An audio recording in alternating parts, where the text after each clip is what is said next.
story. And Morris, what did the GM have to say about the issue? Well, on an issue like this, the airport police officers take their direction from the general manager, Roosevelt Council. So we were there today at City Hall when the council members asked their tough questions. They want to know what he's going to do about it.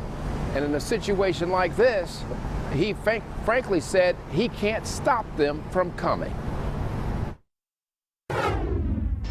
Travelers will continue to share prime airport space at Hartsfield-Jackson with the homeless. That seemed to be the near-term reality as city council members quizzed the general manager about the problem.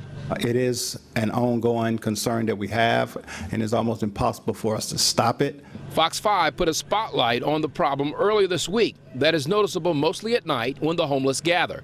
A pregnant lady was blunt about her feeling she has the right to essentially stay here indefinitely. We don't have money, we don't have cars, we don't work, you know.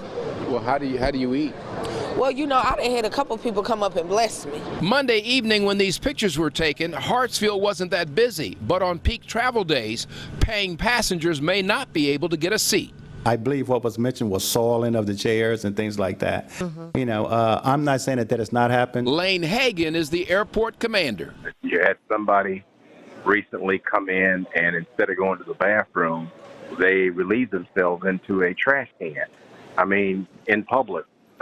You can't have that with families around. No, yeah, you're correct. That does happen. It's something I have to guard against. We try to literally physically get them toward a shelter ourselves. We rarely have to arrest anyone unless there is a cause. I believe last week there was a cause for 2, but that was because they were somewhat resistant. And that is a big concern of Vince Champion with the police union. One homeless man who objected to being told to leave poured milk on an officer, and once taken to the precinct, fought with that officer. Inside, a hole was left in the wall the size of a grown man. I would want that law enforcement officer to do what he had to do to make my family safe. People come in with their families, right or wrong, they feel some kind of security to allow their children to go right around the corner to the restroom without them because they're right here in this airport. Nothing's going to happen. We don't know that. There's not a proliferation, Ms. Moore, and there's not really a big issue with it. To that answer, a rank-and-file cop suggests the general managers stay here more frequently after hours to see firsthand the situation.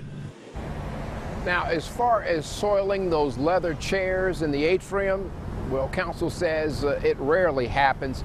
There is a basic law on the books. It's called criminal trespass, but he signaled there will be no crackdown. He will continue to try to put them in touch with services outside of here instead of them making Hartsfield their homeless hotel. Reporting live from the airport, I'm Morris Diggs, Fox 5 News. All right.